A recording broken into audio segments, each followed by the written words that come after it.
کہا نہیں ہے کہ ہمارے جو سرکار ہے علامہ اقبال کی فکر کو سمجھنا ہے.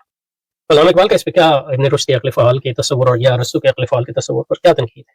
علامہ اقبال کی جو تنقید ہے وہ عملی اور پریگمیٹک ہے بنیادی طور پہ، کیونکہ وہ کہتے ہیں کہ عقل فعال کا عقیدہ بتا کہ جس کا ایک زمانے میں فرانس اور اٹلی کے ذہنی حلقوں میں بڑا اثر تھا.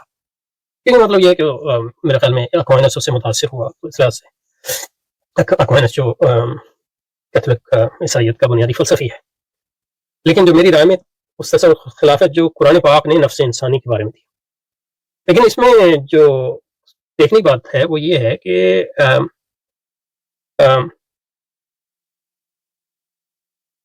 تین چیزوں میں آپ فرق کیسے کریں گے. یعنی نفس، قرآن میں نفس کا استعمال ہوا ہے، روح ہے، عقل ہے، اور عقل کی مختلف اقسام بھی استعمال ہوئے قرآن میں، اور عقل مختلف معنوں میں بھی استعمال ہوا ہے. اور روح جو ہے کم استعمال ہوا ہے، یعنی روح انسان کے لیے جیسا لوگ کہیں گے روح کل روح من امر ربی، اور روح دوسرے معنوں میں استعمال ہوا ہے، مطلب روح وحی کے معنوں میں بھی استعمال ہوا ہے، اور روح جو ہے جبرائیل کے بارے میں بھی استعمال ہوا ہے. تو کہنے کا مقصد یہ ہے کہ کیا جو یہ ایک چیزیں نہیں ہیں، یہ تین مختلف چیزیں ہیں. تو علامہ اقبال یہاں عقل کو نفس سے ملا رہے ہیں، تو کیا ابن رشد نے بھی عقل کو نفس سے ملایا یا نہیں ملایا وغیرہ. تو علامہ اقبال کا یہاں اعتراض ہوگا جیسے کہ ہم دیکھیں گے، وہ اصل میں عملی ہے یا پریگمیٹک ہے، جو قرآن کے نفس انسانی قدر و قیمت اور مقصود و منتہا کے بارے میں قائم ہے، جو میرے رائے اس سراسر خلاف ہے. تو اس لحاظ مطلب سراسر خلاف تو نہیں ہے، لیکن یہ کہ دیکھنا پڑے. یہ ابن رشد نے اسلام کے ایک نہایت اہم اور پرمعنی تصور کے فہم سے قاصر رہا، یعنی انفرادی عقل یا انفرادی نفس کا دانستہ ایک فرسودہ اور سست رگ. اصل میں جو علامہ اقبال کو یہاں بہر ہے وہ سستی سے ہے، فلسفیات کی نشوونما کا سبب بنا. یہ بھی مطلب ایک اشتراکی مت ہے کہ مسلمان کو سست ہو گئے تھے سے ان کو نہ تو انسانی اپنی ذات میں کوئی بصیرت، نہ خالق کائنات کے بارے میں. وہ کیسے یہ نہیں پتا. اصل میں بات یہ ہے کہ علامہ اقبال جو ہے بہر استعمار کے اس میں رہ رہے ہیں، اور مسلم قوم پرستی ان میں ہے. وہ جدیدیت یعنی مغرب کو عروج حاصل ہوا، کیوں ہوا؟ سائنس، عمل، قوت، یہ جمع کی، اور اس عمل اور قوت کی بنیاد جو ہے ایک خاص قسم کا علم ہے جس کو سائنس کہتے ہیں. اور اس عمل کا مقصد یہ ہے کائنات میں انسان کی خلافت قائم کرنا، حاکمیت قائم کرنا، ان کائنات انسان کی سروس کے لیے. یہ مسلم نیشنلزم کہتے ہیں. اور جدید کہتی ہے کائنات جو انسان کی سروس کے لیے ہے، اور انسان جو ہے کائنات کا حکمران ہے. اس کو آپ انسان پرستی کہتے ہیں. اور مسلمان جو ہے وہ خدا کے خلیفہ ہیں، خدا کے نائب ہیں کائنات میں، خدا کے مشن پہ آئے ہیں. اور مشن یہ ہے کہ خلافت قائم کریں دنیا میں، دنیا پہ حق کی حکمرانی قائم کریں، مسلمانوں کی حکمرانی قائم کریں. اور یہ قوت اور علم کے بغیر حاصل نہیں ہو سکتی.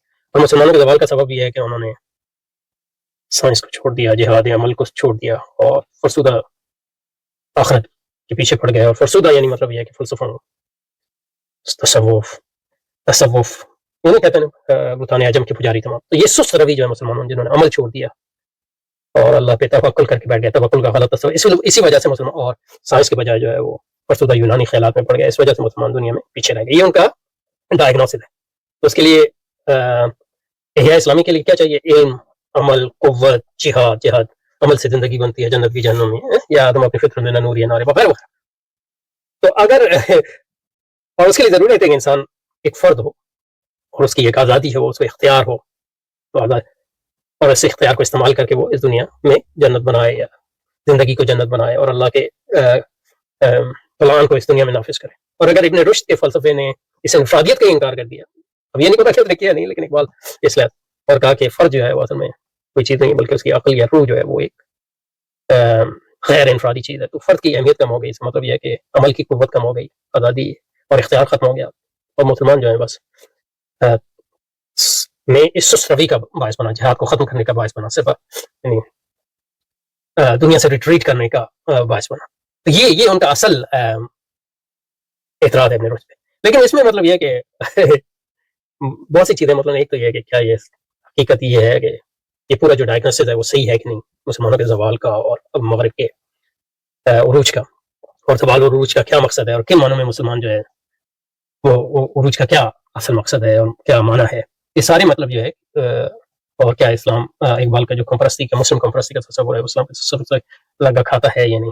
اگر کھاتا بھی ہو تو دوسری بات یہ ہے کہ کیا مسلمانوں میں سست رویہ آئی یا اگر آئی بھی تو کیا ابن رشد کی اس فلسفے کا نتیجہ تھی. تو کازل لنک جو ہے وہ اس کو قائم کرنا بہت ایک مشکل چیز ہے. تو یہ سارے بنیادی سوال ہیں جو ہم کو اس سلسلے میں اٹھانے چاہیے. انشاءاللہ اٹھائیں گے آہستہ آہستہ. لیکن پیچھے چلتے ہیں, اس کو یہاں پہ رکھتے ہیں انشاءاللہ. اس لیے آپ دیکھیں کہ کہہ رہے ہیں ابن رشد نے اسلام کے ایک نہایت اہم اور پرمعنی تصور کے فہم سے قاصر اور دانستہ ایک ایسے فرسودہ سست رگ فلسفے کی نشو نما کا باعث بنا جس میں انسان کو نہ تو اپنی ذات میں کوئی بصیرت حاصل ہوئی, انفرادی ذات, اور نہ خالق کائنات اور کائنات میں. یہ اس لیے کہ یوں انسان کا رشتہ حقائق سمجھتا ہے, اس کے کوئی عمل شل ہو جاتے ہیں. اچھا تو اصل کو بھی دیکھ لیتے ہیں تاکہ اگر ترجمے میں اگر کوئی چیز چھوٹ گئی ہو تو اس کو لے لیتے ہیں اور پھر اس پہ یہاں رکھتے ہیں انشاءاللہ. اچھا تو اصل میں فرماتے ہیں کہ اصل یعنی انگریزی اصل میں غزالی چیف اپوننٹ, یعنی اس کے غزالی کے حریف, اردو میں کیا کہیں حریف اعظم. حریف اعظم صحیح ترجمہ نہیں ہے لیکن یہ کہ بنیادی طور پہ صحیح. Who defended Greek philosophy against the rebels was led through Aristotle to what is known as the doctrine of immortality of active intellect. عقل فعال کا عقیدہ ہے, بقائے عقل فعال, immortal. So the doctrine of the immortality of active intellect, a doctrine which once wielded enormous influence on the intellectual life of France and Italy. اس میں بھی موال ہے لیکن ٹھیک ہے, فرانس اٹلی میں اس کا اثر تو تھا لیکن یہ کہ enormous influence یہ محل نظر ہے. But which to my mind is entirely opposed to the view that Quran takes of the value and destiny of human ego. Ego یعنی انسانی نفس یا انسانی خودی, انسانی ذات. اس کا ترجمہ ایگو کا یہاں انہوں نے کیا کہ جس کے ایک زمانے میں بڑا تھا, جو میری رائے میں اس تصور کے سر خلا جو قرآن پاک نے نفس انسانی کی قدر و قیمت اور مقصود منتہا کے بارے میں, اب انہوں نے ایگو کا ترجمہ جو ہے نفس کیا. تو ٹھیک ہے, ایگو ایک خاص قسم کا نفس ہے جو نفس سے ایگو من آئی میں ایک اور لیکن یہ کہ اس کا دعوت ترجمہ کیا ٹھیک ہے. Thus Ibn Rushd lost sight of the great and fruitful idea of the Islamic philosophy of life. Islam. Thus Ibn Rushd lost sight of a great and fruitful idea in Islam and unwittingly helped the growth of that ever an awaiting philosophy of life which obscures man's vision of himself, his body and his world.